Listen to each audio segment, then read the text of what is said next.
pole dancer. Welcome to the Evidence-Based Pole Podcast. My name is Rosie Boa. I'm a pole dancer, pole teacher, and personal trainer.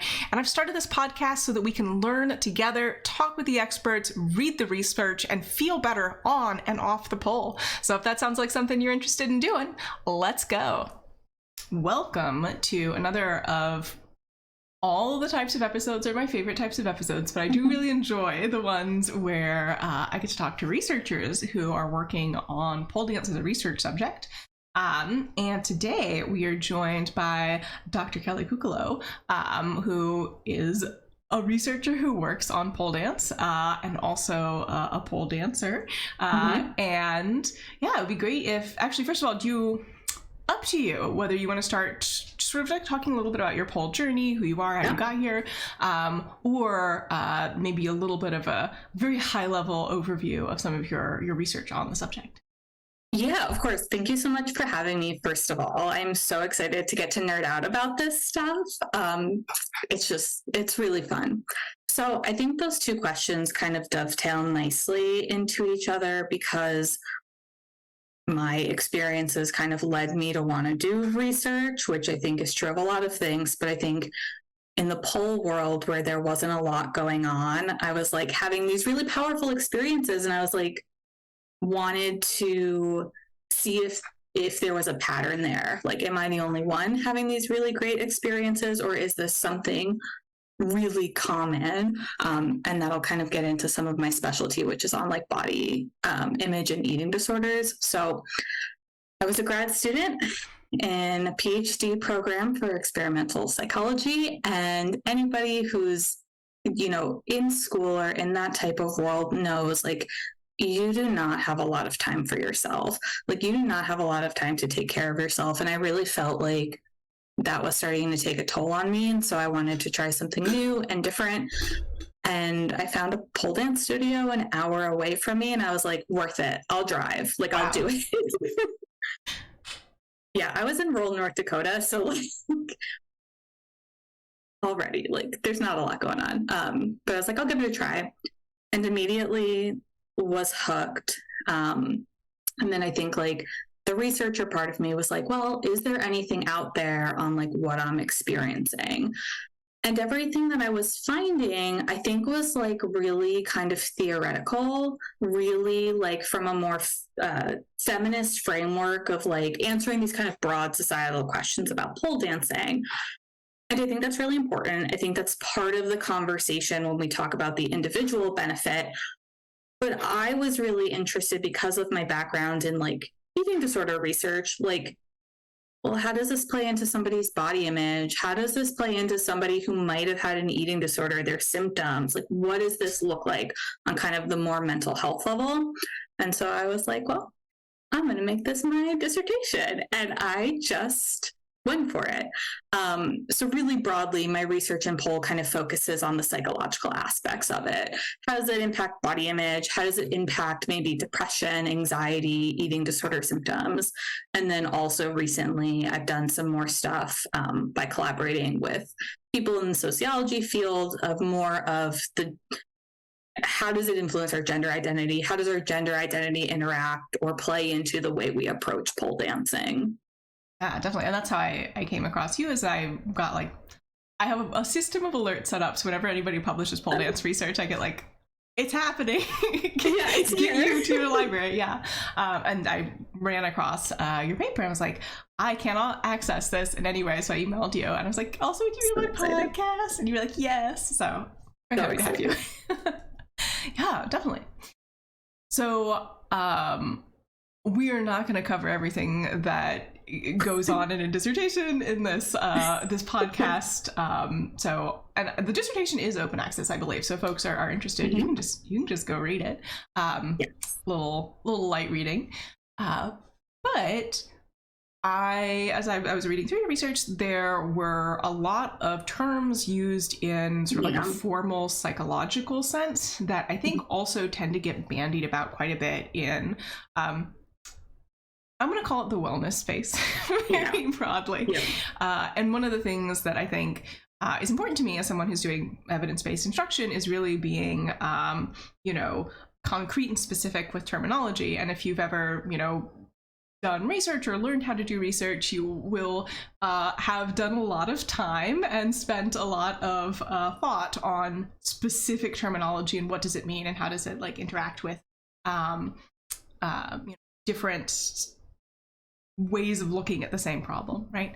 So with that in mind, I picked out a couple terms that I think people may have heard but may not necessarily know much of the scholarship around, or may not know sort of what do we in sort of like the empirical space know about these things. And I think body image is a great one to start with. And I think often when we think of body image, we think of dysmorphia, and particularly, that might be gender dysmorphia, but I think size dysmorphia, particularly again in the fitness wellness space, tends to come up.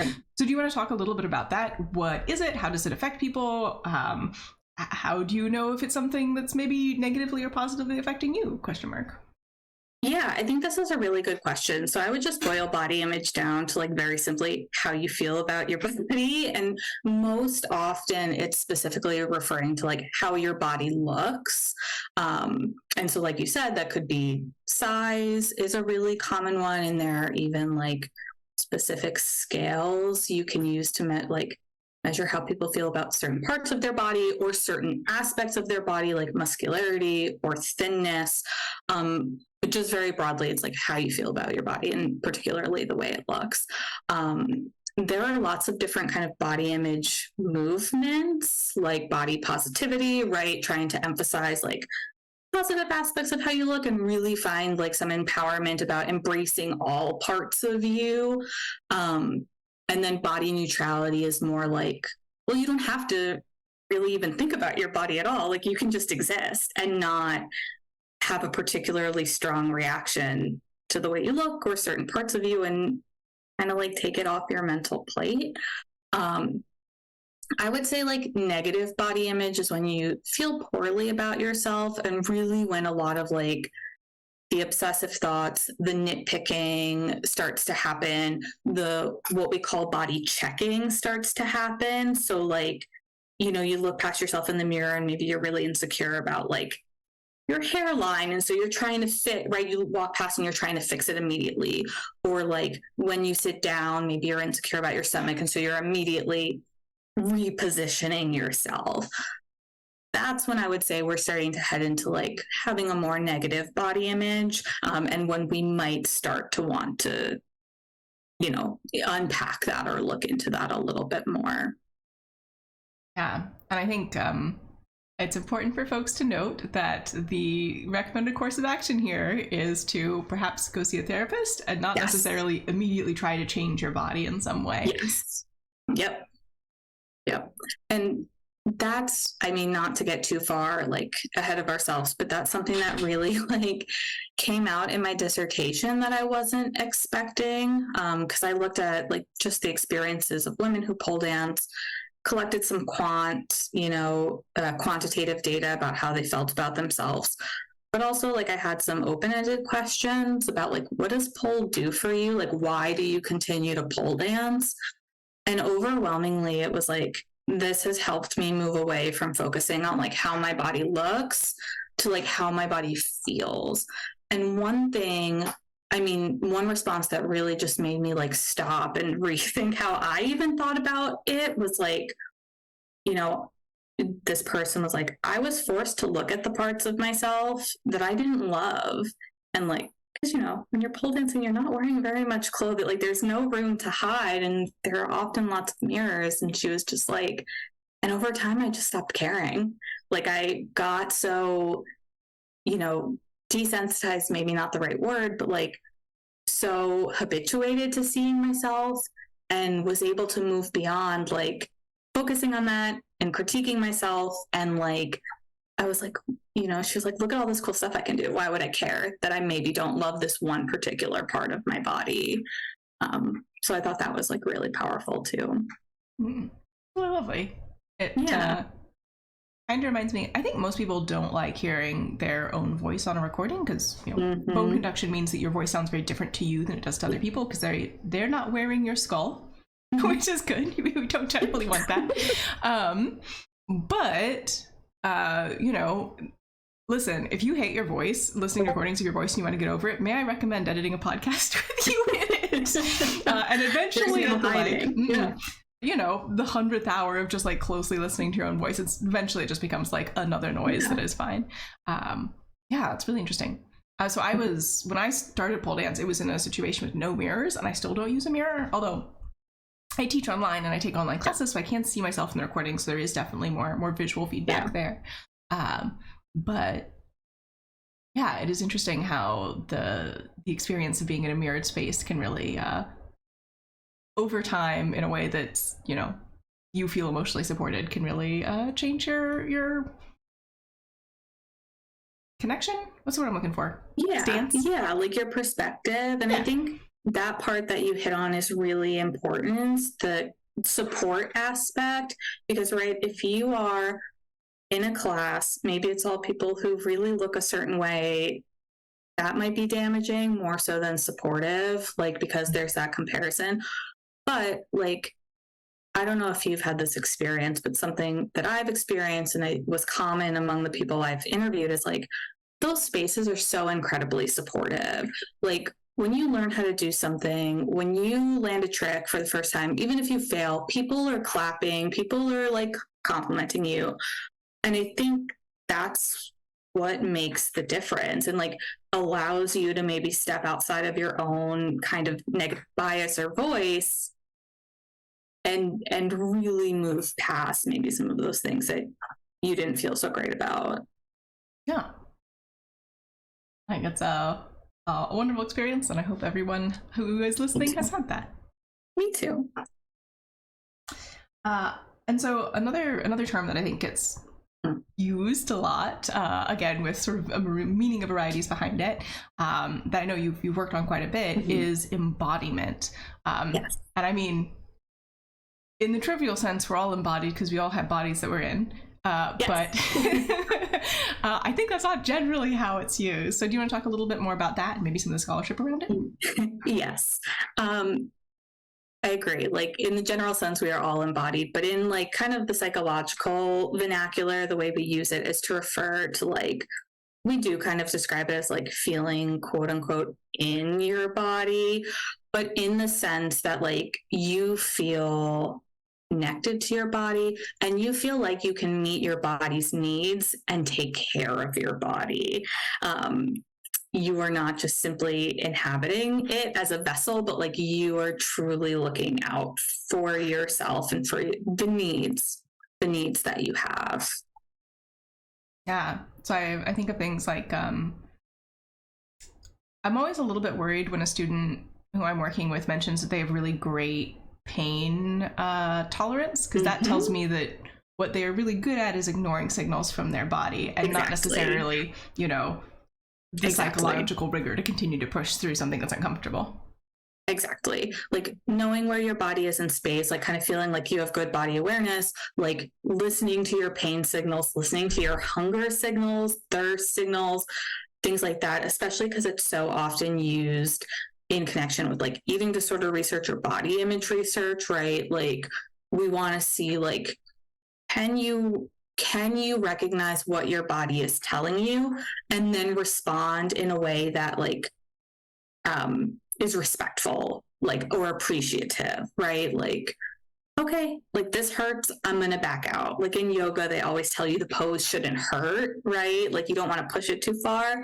So like knowing like, okay, this is starting to get painful, and then backing out or easing up a little bit would be like a good example of embodiment. Yeah, definitely. And, you know, noticing differences in sensations, right? So in pole in particular, if you are learning a pole sit, there will be some discomfort, but doing like, okay, this discomfort is because I'm putting pressure on a muscle, right? It's like massage discomfort, or this discomfort is because there's tension on the skin and it's sort of like a stretchy discomfort. This discomfort is like in the joint, or like this discomfort is nervy. It's sort of like shooting and zingy, which are not in the sort of normal realm of doing a pole move. So even just like being able to like, not just notice that you're in pain, but like specifically what type of pain, I think is really important, just like a human skill, right? Like a thing that we should be working on. And like related to that too, when you do spin pole for like maybe the first couple of times, or forever if you're me and you never figure it out. But like, right, that like orientation, that dizziness, knowing, right, when to kind of stop, take a break and move on, and like what kind of your threshold is, how to respond, and also like when you can kind of like, what is quote unquote normal for you as an individual. Yeah, all great points. So we've talked about body image, we've talked about embodiment, and another two things I know you've worked on quite a bit that I'm going to bring up together because I think they're often discussed together is sexualization and objectification. I think it is no surprise to anyone listening that pole can be sexy, and for some people, part of the draw of pole is being able to be sexy. Like certainly for me, I don't always want to dance super sexy, but it's also really nice to have a space where I can be like, yes, it's fun time. Enjoy this. Yeah. And so many of like the people that I, worked with for my dissertation said that exact thing. Like, I like having the choice of like, today's going to be a sexy day or not. And like, or today's going to be a sporty day, or today's just going to be like a see what happens kind of day. So in my dissertation, I would say, these are, I think, the hardest ones to unpack because they are so closely related, but also I think they're really layered and not used consistently. So I would say like, I specifically looked at like self-objectification in my dissertation, which was basically like a person's tendency to look at themselves from a third person's perspective.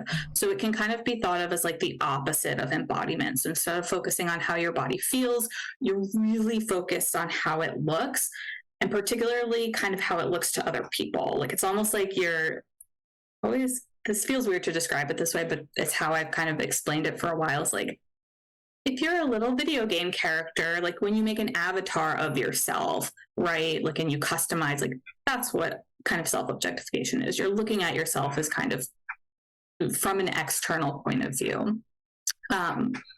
And then when we think about sexualization is more of like, treating somebody or viewing somebody as more of a sex object. So objectification can be viewing them just specifically as like an object, or as like, viewing yourself from an external perspective. Sexualization is specifically focused on somebody as like a sex object, or reducing them down to their sexual components. And when I first started thinking about my dissertation, that was really all that there was in terms of pole research, was like, is pole dance sexualizing, and is that harmful for women? And kind of thinking about the male gaze and like that being harmful for women. And that is GAZE for those of you who are not familiar. Yes. Yes. Yeah. Yes. GAZ. That's a very important distinction. But like, and it kind of being, I think a lot of the discourse was like, this is an activity that women do that's packaged for men. And that was just something that I didn't really feel like was the frame of mind that most people I knew were going into it with. Definitely in the recreational space, for sure. Yes. If you are, a professional stripper, then I think the conversation is a little bit different. But even if you are a stripper, right, if you're going to pole class, that's a different environment and your approach is going to be different. Exactly. And we talked a little bit about this. Was it the most recent episode? Was it 2 episodes ago? Anyway, there's an episode where we talked with a sex therapist, and she talked about that sort of like observing from, a third party perspective, and how that can be really harmful for you just like having a nice time and enjoying yourself doing sex. Yeah, no, I mean, that's like one of the, biggest things that I think, like, I'm not a sex therapist, but I did teach human sexuality for a while.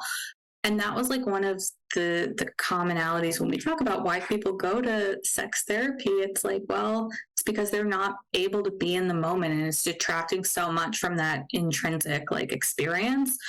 And I feel like for a lot of people, and maybe women in particular, sometimes we do get taken out of the moment by realizing either somebody's looking at us, right, and evaluating us based on how we look, like objectifying us or sexualizing us, depending on the context, or, you know, you're doing something and you catch yourself thinking about the way you look, and it can really, you know, detract from the positive experience you're having. And it was just really interesting within my dissertation to see people, you know, be like, yeah, at first I was really uncomfortable, you know, or like at first I went to class and I was in workout leggings and a t-shirt, and then it was shorts and a t-shirt, and then it was pull shorts and a bra. Like, you know, you just see, I think, this growth in pole with your confidence and also with your ability to kind of shut that part of your brain off and really focus on how you're feeling, how you're moving, and like the intrinsic kind of value of the physical activity and the movement itself. Yeah, definitely. And that's something that I have very much noticed as sort of a growth curve in a lot of dancers who've been doing it for a while. Particularly if they, I shouldn't say this. I think that there is much more room for that in pole than there are in, for example, a lot of commercial dance disciplines where the focus is, again, commercially, because that's what you're selling, how you look very much, and in a very capitalism, in a very extractive way, right? Yes. Where I don't care if you feel good, if you can hit all these beats and fit in this costume. Yeah. No, it's, I think pole more so than other types of dance is very individualized. Like there is really something for everybody. Like you don't have to, you know, and a lot of my participants said this too, like, I always wanted to dance, but I didn't get started early enough. And, or I wanted to do gymnastics, but like, you know, or I was a gymnast, but like, you can't, there's no adult gymnast classes. And like, this is such an entry point for so many types of different people to come together and find the things that they like, find their strengths, and really just be able to cultivate that. And that was like, a consistent theme throughout my research is I think pole dance really kind of meets like our psychological need for like competency and for growth, right? You are setting goals for yourself, you are reaching them or reevaluating them, and like you can keep moving. Like this is not something, you can always progress in some way, shape, or form. And I think for a lot of people, being able to do that, and being able to do that when surrounded by people who really are rooting for you, just makes such a difference in their mental health and their well-being. Yeah, definitely. And also just, we're getting off topic now, but also having a third space, whether it's physical or digital, a space that is not work and not home, to interact with people and just have a nice time. Yeah. Right. So you mentioned gender, and I know your most recent paper is on specifically men who pole, and it was you and a co-author whose name is Trenton Holcomb. I did not write it in my notes. My bad. And I'll link the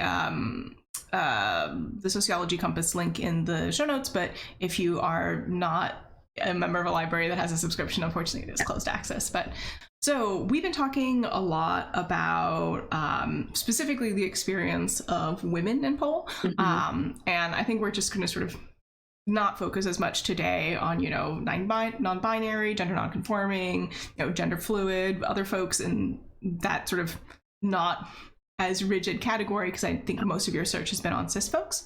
But do you want to talk a little bit about men and pole and your findings and just sort of some patterns that came out of your research?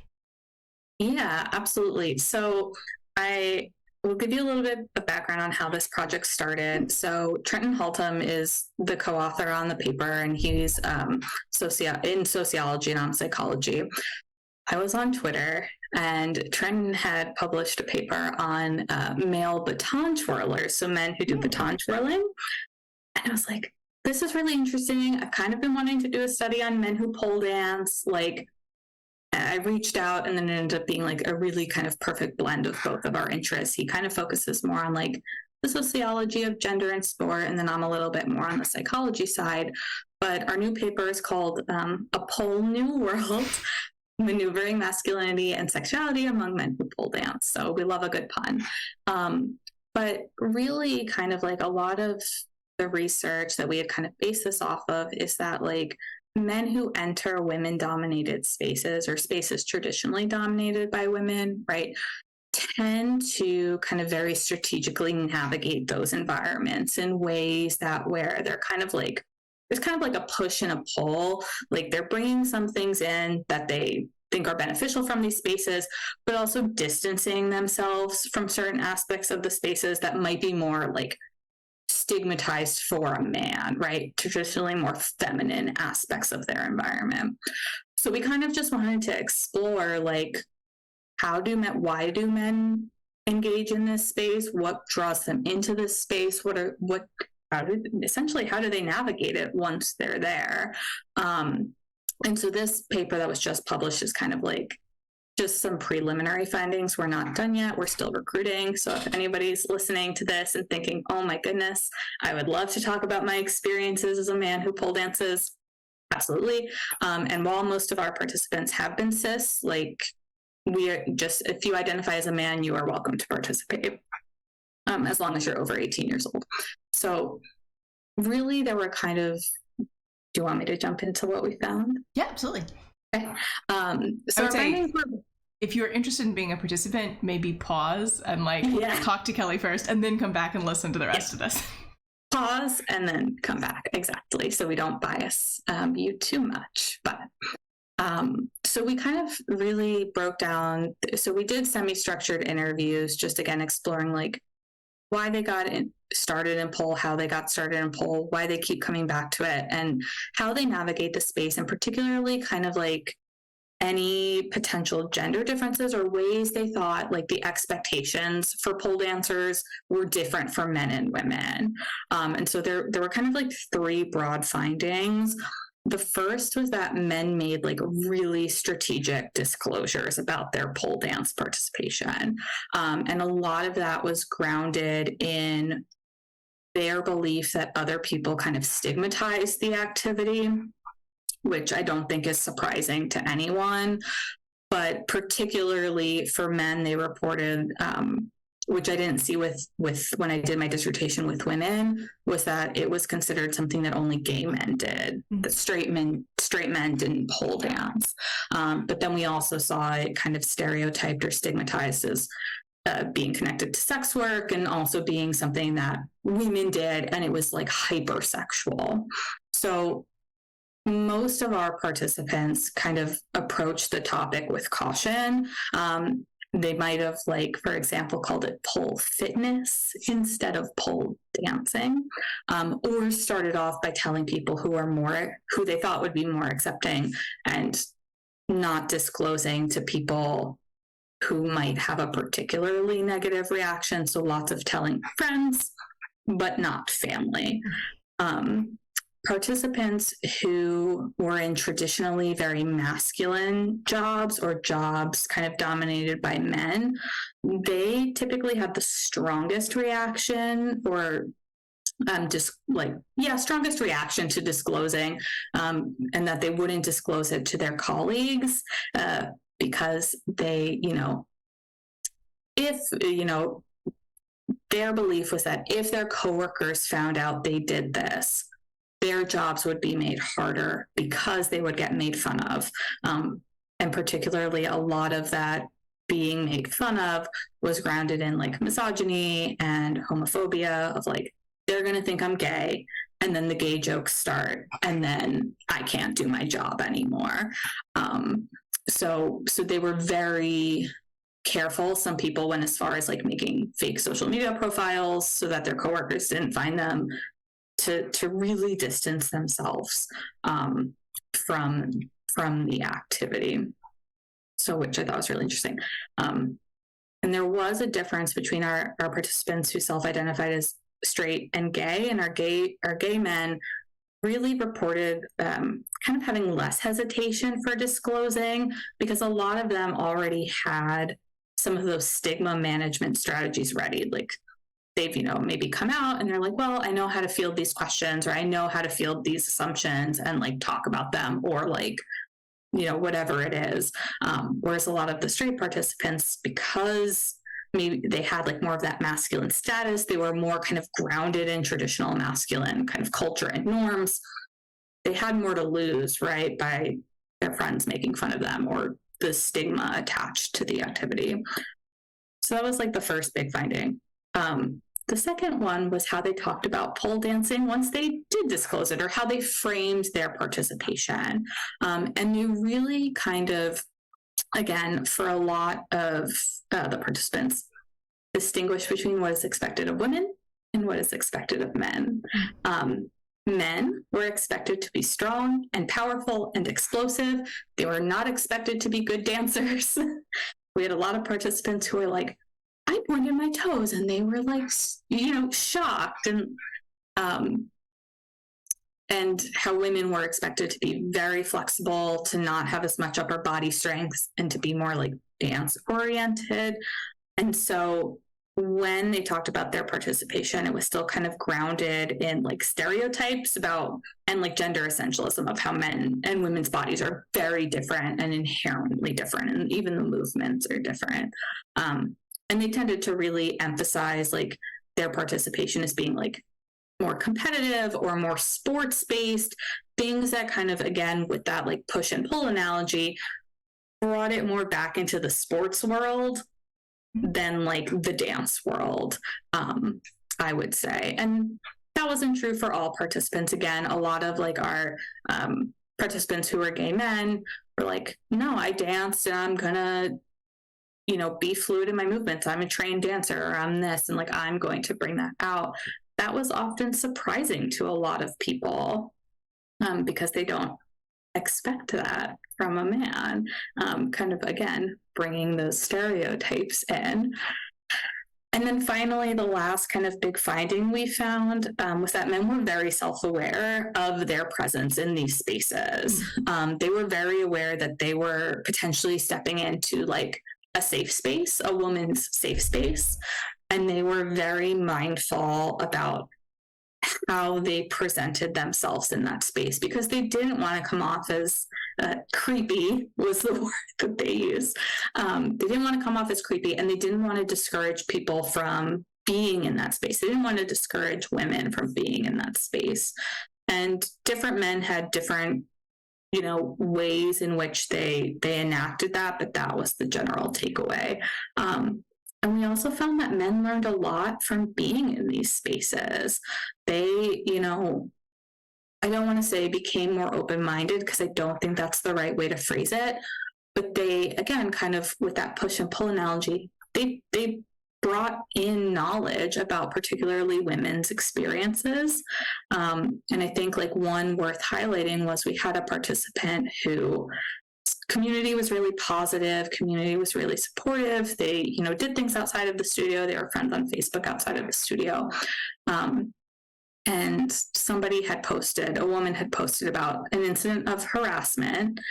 And like he felt, because they had cultivated this good relationship, comfortable asking her, like, what do I do if I see that happening to a woman? What should I, he was open to learning about those experiences and, trying to approach it in a way where he wanted to learn more about what he can do and what he can, offer or kind of help with, I guess. So that was kind of the last core finding. And then we also we heard a little bit about kind of like the men refer to it as gatekeeping, but like studios who didn't allow men, and what that felt like for them, which is kind of a different experience, I would say, than a lot of them have previously had. And so they did talk about like how that made them feel and the ways in which they want to see more men in pole and bring more men into pole and see it grow. And they ultimately viewed it as like something that had a really positive impact on their life in a multitude of ways. Yeah, I think that's a really rich tapestry of people's different experiences. Crazy. Yeah, I was just taking notes for things that like really popped out at me. So something that I've noticed, and I don't think this is at all restricted to, you know, particular genders, but I definitely noticed that there is a strong...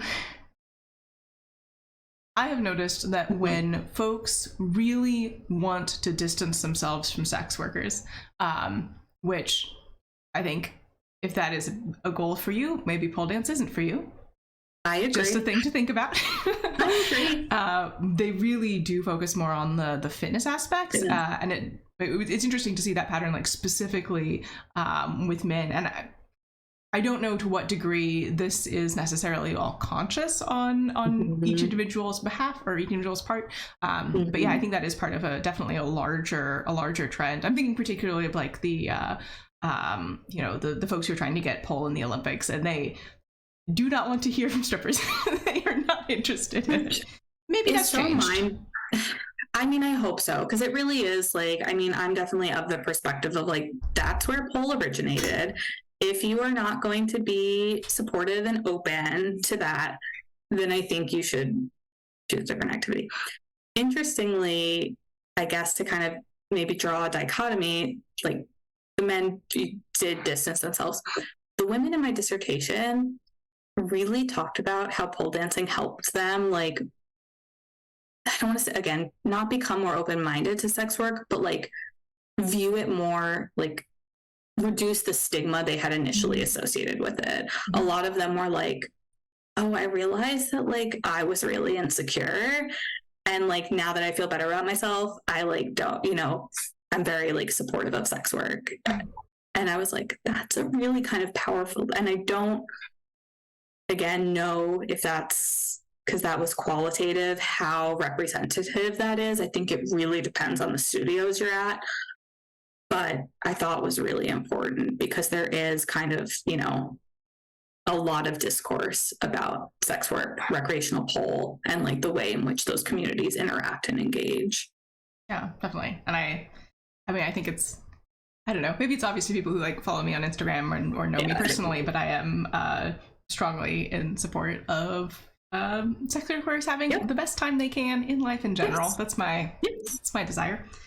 Absolutely. Yeah, also something else that you mentioned that came up is that like bioessentialism, that like this is one of my least favorite things, personal trainer hat, is the idea that women are, if you have a lot of estrogen, you are more flexible. That is not the case. There is a flexibility advantage in one place, and it is the lower back, and it is related to the presence of relaxin. And what relaxin does is it loosens your joints, not your muscles. So interesting. Yes. So if folks tell you that like, oh, you know, I'm a cis man, I cannot be flexible, there is no advantage there. Probably never tried. You know what I mean? Because it's not and that's what really gets me is like people will say, oh, I'm not flexible. Well, how much time have you spent? You just have this idea, and it's like a self-fulfilling prophecy, right? Of like, yes. Anybody who is medically cleared for it can train flexibility and gain flexibility, and you know, your hormone cocktail will have a small amount of an effect, but it's mostly going to be on the joints and not on muscular stability. So interesting. And it is frustrating to me when that comes up, because I think it also, you know, frankly, devalues the efforts of people who are doing flexibility training who aren't cis men, and I think that is unfair. Yeah, absolutely. I agree. Also, again, just as a person, not a huge fan of bioessentialism. Genetics is not destiny, and a lot of the effects are, I think, a lot subtler and a lot smaller than people give them credit for. I think many people could do with more rigorous education on effect size. Just like understand that even if there is a very reliable effect, if the effect size is small in your day-to-day life, it's just not going to matter that much. It's not practical. Yeah, it's not going to impact you. And I think too, like the research, a lot of research just traditionally has been on like white cis men, and they're the ones who are doing the research. And so like we might not even be asking the right questions, right? The appropriate, the questions that are going to open us up to possibilities outside of what we think is true, what we know is, you know, what we think is true. Yeah. And even like broadening it out further, right? A lot of the research, I'm sure folks may also be familiar with weird, which is a problem in psychology, where most of the research has been done on, let's see if I can get them all, Western, industrialized, educated, R and D, rich, and then D is democratic. That's right. This was on my qualifying exam, so I'm like, I can tell you all about this with only a little bit of trauma flashback. But exactly, like, we are not like, oh God, what's this statistic? It's like 96% of all psychology research is done on 12% of the population. Come on, like, you know, that's just not, if you're talking about reliable and valid, like, we are supposed to be a science of human behavior. 12% is not equivalent to the whole human population. So yes, yeah, I think that's my PSA. I think it's really important to keep in mind. And I'm not saying, like, I have a research doctorate. Like, clearly, I think that research can be a very helpful, useful, and valid way to help us, you know, reduce our uncertainty about the world is how I prefer to think about it. Yeah. But just because we've reduced our uncertainty about some people does not mean that we have, you know, reduced uncertainty about everybody. And I think, you know, this recent study is a really good example of sort of a population that's, I mean, pole dancers are really not studied in great depth, unfortunately. And I think that most of the studies that have been done have been primarily on cis women. So I think it's important to really dig into other folks and other experiences as well. Yeah, absolutely. Because then in those bigger studies, you know what to focus on. You know, we plan to do more research. So sometimes, like, these are all stepping stones. And like you said, it's about reducing uncertainty and like looking at patterns. One study is part of a bigger tapestry, a bigger story that we're hoping to tell. Yeah, definitely. And that's, I think that can be something that can be frustrating if you're someone who's trying to engage with the body of research for the first time, is that nothing exists in a vacuum. It's all part of this large web, and you sort of have to like scuttle around the web and like sample a bunch of different things and be like, okay, given all this seems reasonable. But it's a skill. It's a wonderful skill, but it's a skill. Yeah. And it's being critical, and like, you know, a lot of the sexualization research, like, you know, hindsight's 2020 when I think about most things, but like in my dissertation, we used a measurement of like enjoyment of sexualization. So how much people enjoyed being sexualized and, you know, engaging in sexualizing experiences. But that research was all norms on, you know, women who were romantically and sexually attracted to men. And so when I did my dissertation, I was like, oh, none of this really applies to like my sample, because my sample was largely non-heterosexual women. And so it was like, well, they don't care, you know, it just is not transferable. But when you're looking at research, right, like those are the types of things you want to pay attention to and be critical of. So yeah, definitely. I think that's a great point of the, you know, queer experience as a whole being underrepresented in research spaces. Yes, but it was so cool to see like just so many queer, like this, my sample was largely queer, and it was just like so exciting to me. I was like, this is great.